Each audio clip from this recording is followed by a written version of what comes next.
Welcome to the Creative Warriors Podcast, the female heart and soul of photography. All right. Hello. Welcome to Creative Warriors Podcast. And we are so excited. We have a new guest with us this week, and it is Bex Maini. And she is coming all the way from the UK, but I'm going to let her introduce herself. So welcome, Bex. Hi. Thank you so much for having me. It's nice to be here. Can you tell us a little bit about just give me your little bio, just so people know who you are, where you're from, etc. So my name's Bex Maini, as you just said. I am obsessed with rainbows. I'm a brand photographer, but I also love to play with nature and landscapes, anything colourful. I'm based in Sussex, right down the bottom of the UK, but I grew up in Scotland, which is where my love of photography first started. And yeah, I'm down here now living with my husband and my twins. I have boy-girl twins and they're 8. Wow. That keeps you busy. It does. Boy-girl twins. Wow. So I noticed in your bio that you adore color. Yeah. Which I can tell. I can tell because I can see your background, but on a podcast, we can't see your background, but you're very bright and colorful, which is beautiful. So is that part of your brand photography? Absolutely. So I talk about this a lot when I'm working with my clients, and in my course, I have a course as well about brand photography. And I talk about how important it is to know your own brand and developing your own brand. And rainbows are very much a part of that for me.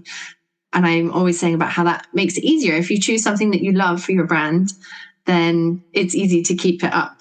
And I know my branding is working because people are constantly sending me links. Oh, I saw this and thought of you. And it's always rainbow stuff. And it's not great because I spend money, but it's great to know I'm on their mind. They see these things and they instantly think of me. And so, I'm always saying to my clients, you need to have your consistent brand so that you're the person that people think of when they see, your images or your website, and it all links together. It's so important when you're running a business. Very cool. Very cool. So let's start this episode out by getting to know you a little bit better. Can you tell us a little bit about your journey with photography and how you discovered your passion for it? So, as long as I can remember, I've always had a camera. I remember back in the 80s being on holiday and having one of these little long film cameras and just constantly snapping away. My dad was into photography, so I think that's probably why it's always been part of my life.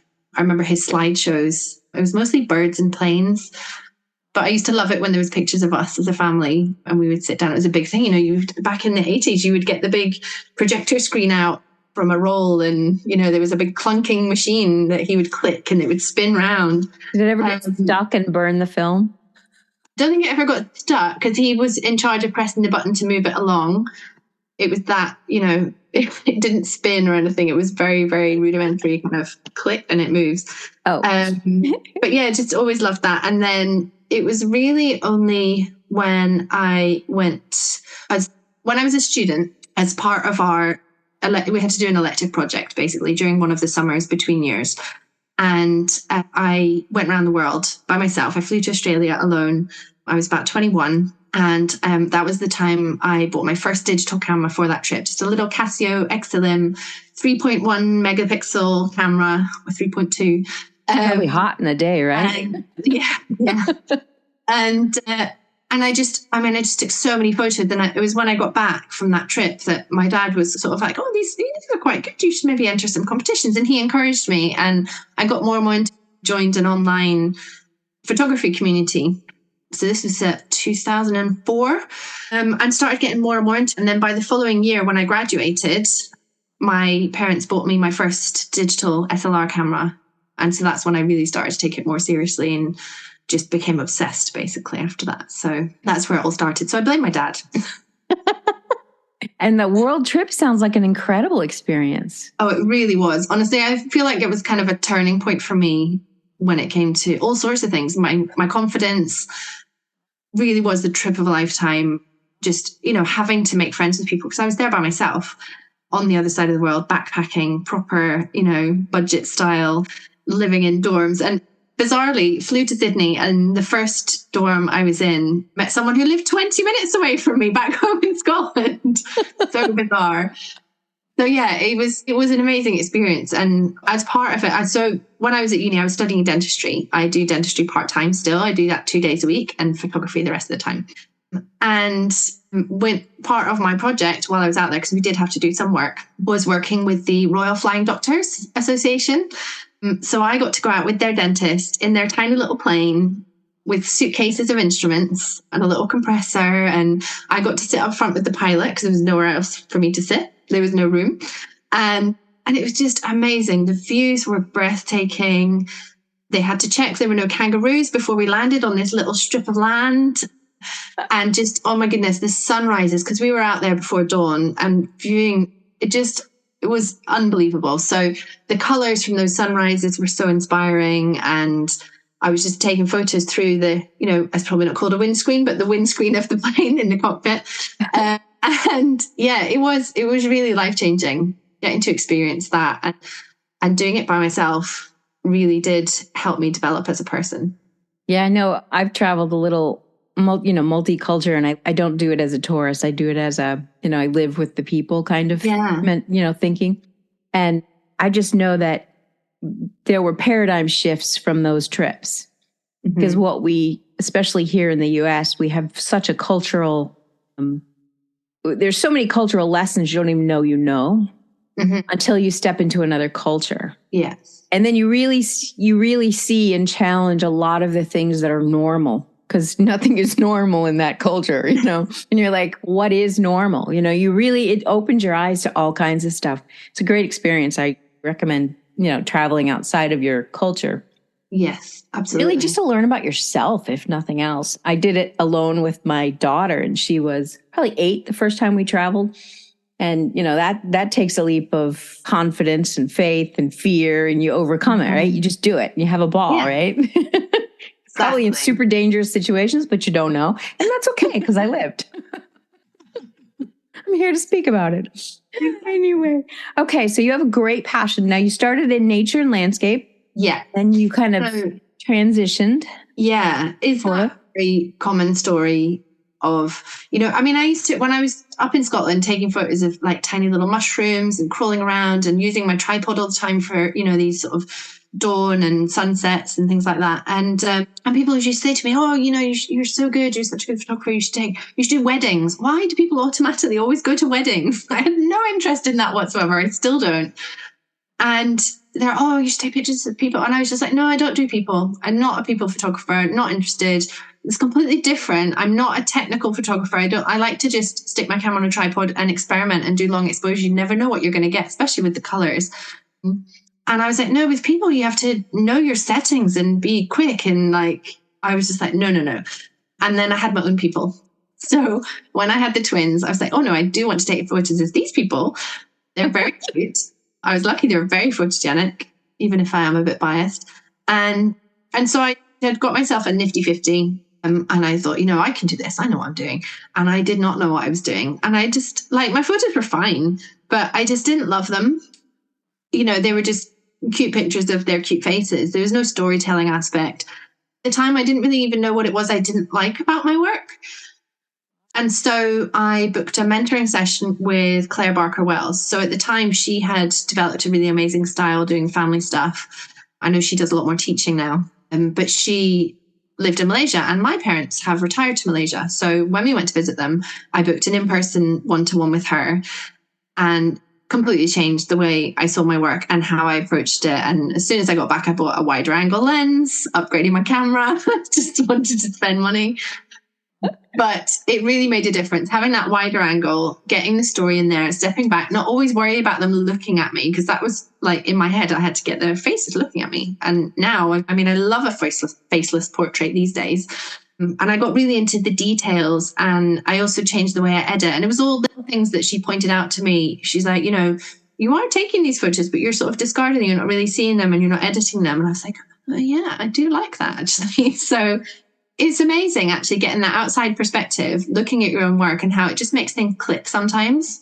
So that was when I started taking photos of my family and really enjoying it and loving it. And it was a few months after that I thought, maybe I could try this as a business. People always suggest it. And I was always a bit nervous, because then it becomes work. Will I still enjoy it? And I don't want to have to worry about the selling and the hustle and all that kind of stuff. But I was like, well, I'll give it a go. And I just loved it. Absolutely loved it. So yeah, so that was how I got into family photography, and I don't do that anymore. I'm always changing. And yeah, it was over the years, I just discovered I was getting more and more brand inquiries. And I think it was down to a couple of things. One of them was I was approached by a local pub to do some photos for them because they liked my work. And I absolutely loved that. They were very much, they got it. They understood the storytelling of the branding, and they had all these amazing stories to tell. Like they grow their own produce. You know, they live above the pub. It's very much a family business. You know, he's the chef. She runs the front of house, that kind of thing. And the decor was amazing. They had the pub garden where they grew all these things. And I got to go in the kitchen. I felt like I was in MasterChef, you know, getting to be in there with the fire going and all that kind of stuff, and just getting photos of everything. And I loved it. And so obviously I was featuring that on my website and started getting more inquiries. I also started a charity project. So I've done a few projects. One of them was, so to try and stick to one story at a time, one of them was, I thought, I could get some more experience doing headshots because I don't really do posing. With my family stuff, it was very much sort of lifestyle, documentary style, where I'll give them a task to do and take pictures and just get in there. I was never strict documentary. I happily move things or tell them to come over where the light is nice, but it wasn't very set up poses, that kind of thing. Gotcha. Yep. So when it came to headshots, obviously you had to kind of learn a little bit more, and I wasn't super confident doing that. So I was like, right, let's do a headshot project. I wanted to raise money for a mental health charity. So I chose Young Minds, and they had a campaign running where they called it Hello Yellow. And in October, on World Mental Health Day, which just so happens to be tomorrow, I think, they were getting everyone to post pictures of themselves wearing something yellow with the hashtag Hello Yellow to raise awareness. And I was like, oh, I could do that. I love colour. It was very much becoming part of my brand at that time. And I was like, okay, so everybody has to include something yellow, and I'll just offer headshots in return for a donation to the charity. So this kind of got me obviously chatting to more local businesses, got me a lot more headshots and things in my portfolio. And I raised about £500 for charity. So that was awesome. And yeah, I guess that's why I started getting more and more branding inquiries. And I realized actually I was really enjoying that even more. And then it was only 2021 that I did Gillian Devine's brand photography business course. And it was after that I made the decision to actually, no, I'm just going to be serious about branding. I want people to know that that is what I'm awesome at, and that's what I'm going to focus on. And so I took everything else on my website. It's all still there, but it's just hidden. Yep. Delete anything. I'm terrible. And so, yeah, so that's now I just do brand photography and I love it. So that was a very long answer to your question. That is okay. That is okay. Sometimes it is a long journey that gets us to where we are right now. Exactly. I mean, it evolves all the time. And I'm now getting more back into the sort of landscapes and nature just for me, just because I still love it. It just was hard when the kids were little because, you know, the best times of day are, you know, early morning and late evening, which is generally when your babies need you. So exactly. And they're too little to lug. Well, they're not too little to lug around, but it's just camera gear and children. Yeah. It's very heavy. Exactly. Especially when there's two of them the same age, it's quite tricky getting out sometimes. So, they don't have a backpack that's got one kid in the front and one in the back. I did have carriers I managed to do that with, but it's hard work. And then where do you put your rucksack? Exactly. Yeah. The perils of parenting, you know, especially when you're a photographer. Oh my gosh. Thank goodness for rolling bags, right? Yes. I have one of them now. Didn't at the time.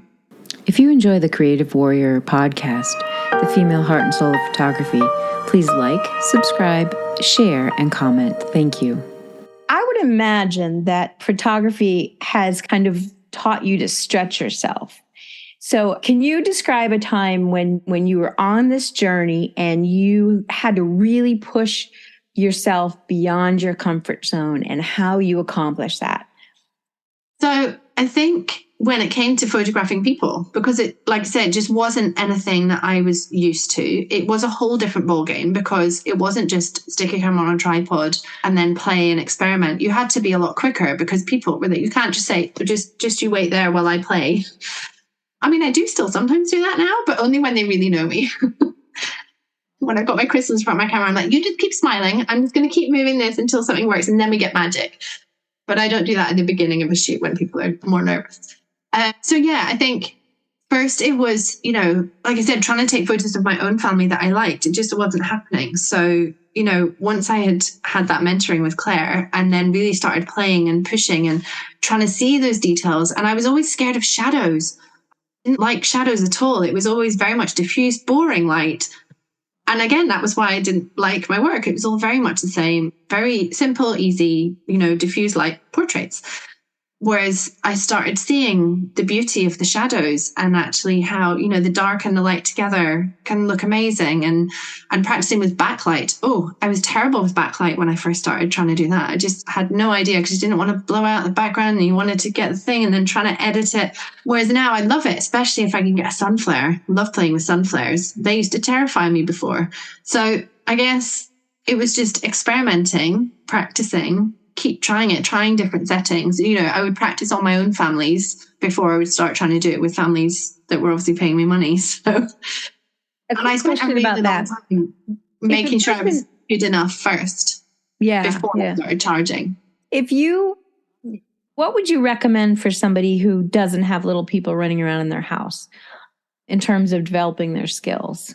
If they want to work with families, but they don't have, or just people in general, but they, all they have is themselves. Or I know there's a hub of women who kind of pick up the camera after their kids are grown, and now they're just looking at an older person, and they don't necessarily want to be behind the camera. But so, what are your thoughts on that? So, there's some really amazing self-portrait artists out there. Off the top of my head, Liana Azzolini is amazing, and I think she's taught how to be in front of the camera, and you can use yourself to practice. Okay, it's a bit more tricky because you need to think about the angles in advance of where you want your camera to be and stick it on a tripod. Or I think it's Dana Lee uses her iPhone. She does amazing courses with her iPhone, and again, self-portraits next to a window, and it's such a simple setup, but she creates absolutely gorgeous portraits of herself. Are they in the Click Pro community or something else? Yes, I believe they are. Dana sounds familiar currently, but yeah, Dana was teaching at Clickaway in Chicago last year. Was that last year still? Yeah, last July I was in Chicago, and I did one of her classes when we were out and about, and it was amazing. Just running all over, chasing the light before it disappeared in golden hour. Chicago is beautiful. Oh, I loved it. It was so amazing. So I would say look to people who do that if you don't have a family, or get your friends to come and pose, so you can still be behind the camera and practice on people. Especially if you're thinking about doing branding and you want to get some more practice in, even just rope in a partner or a friend, or put a shout out and say, look, I'm looking for do model call. I'm looking for people to you get a few free photos. I get to practice, because then there's no expectations. They're not paying you any money. You don't have that pressure. You get to do what you want to do creatively, and then you get to practice that way without that added pressure. I liked your donation project idea, because that's kind of an interesting way to get a whole lot of, volunteers without the pressure, And people do say yes because it's charity. There was somebody I did in that project. I was just out shopping and popped into this gorgeous little shop, and I said, oh my God, I would love to take a picture in here. And so I just asked her. It took a lot of confidence for me to do that, because I was like, oh my God, I was like, what is she going to say? It's going to seem so weird. Like, hi, I'm a random stranger. Can I take your picture? But it was so worth it. She was like, oh, do I have to be in it? I was like, well, technically, because it's a headshot.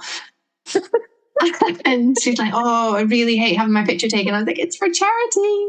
And she's like, oh, go on then. And we did it. Oh my God, I still use her testimonial to this day. So she really, really genuinely hates being in front of a camera and having her photo taken.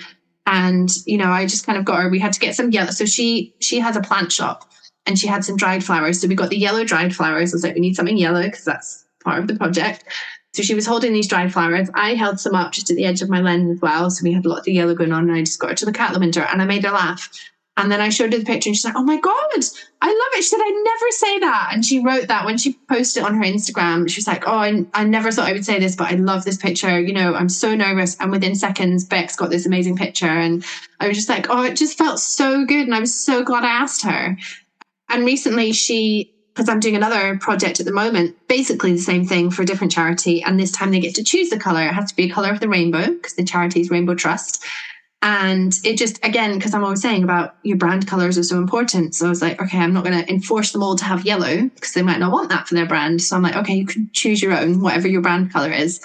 And so I was like, oh, you know, Victoria, because I kept in touch with her. I loved her shop. So I used to pop in all the time. She's so lovely.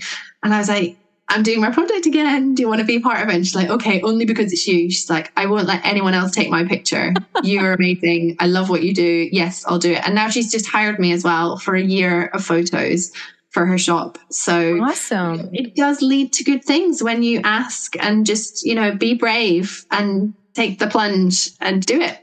So awesome. Yeah. Very cool. So from your perspective, how do you define success? Because people have different measuring marks. Some it's the money in the bank, some it's awards, some it's, you know, for you personally, what makes you feel either successful or you're not quite where you want to be, or what is that thing that you... I would say all of those things you mentioned, I would say probably the biggest thing is loving my own work. So when I was, like I said, taking photos of the twins and I wasn't really loving it, I was like, I felt like a failure, even though it wasn't the kind of photography I did, but I wanted to do it and I wanted to be good at it. So once that all changed and I started actually really liking my work and getting more into the storytelling aspect, that felt like success to me because I was like, oh, I like this now. This is what I wanted. This is what I was aiming for. And I felt like I got there and I developed my own voice. And I think also not just me liking it and feeling confident in that, but people recognizing it. You know, if I post pictures now, I posted a grid of, recently I entered the voice competition with Click, and we all in the Click Pro group post our grids of everything we enter. And it's like, oh, here's mine. And it's just very inspiring and interesting seeing what different people have chosen to submit for all the different themes.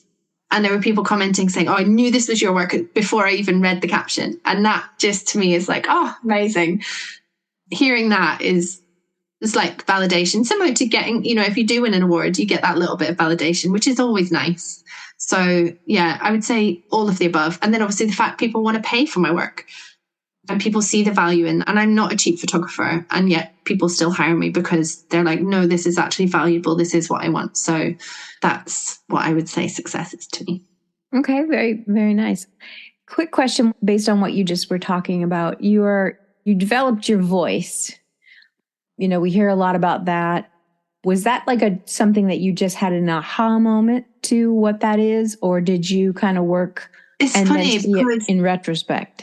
It was, so knowing now my full life story of photography, so in that interim moment when I wasn't really enjoying my work, and when I look back on it, I'm like, well, that was never my work was like. That wasn't my voice. That was me just sort of, you know, feeling around, not quite knowing what to do or how to be. And then when I was like, oh no, shadows and light and color is very much a part of me. So I like the high contrast, colorful.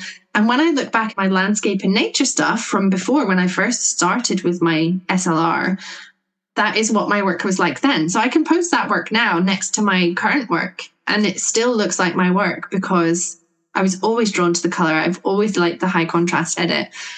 So again, it's similar to the brand, you know, if you find your voice is something, it is what you love doing. That's why that comes out of all of us eventually, even though sometimes it can take a while to develop that.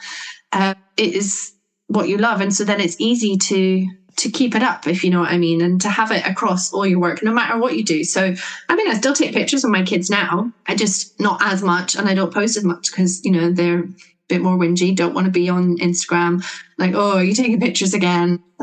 But I still take those photos, and it's still very much in my style and in my voice, where I've got that same kind of editing style. I'm still looking for the kind of light that I now know I love. I just didn't know how to use that light on people initially. Whereas, before with landscapes, it was just obviously done. As soon as you start learning about landscape photography, you don't go out in the middle of the day when it's all harsh shadows and whatever. It's always that nice golden light. With people now, with brands, I do go out in the middle of the day and take pictures. I know now what to look for. So I'm not getting those harsh shadows on faces. I'll put them in the shade, but get that nice light reflecting off of something, or so yeah. Does that answer your question? Yeah, absolutely. I'm going round in circles. I would imagine along this journey that you ran into some difficulties, some challenges, whether they were self-imposed or external. How have you managed to push yourself through some of those challenges? If you could share a little bit about that. I think about specific challenges. Well, COVID was a massive one, I think, for everybody. You're not kidding. I felt like at that time, my family photography was just starting to really take off. I had just run a big giveaway and it went really well.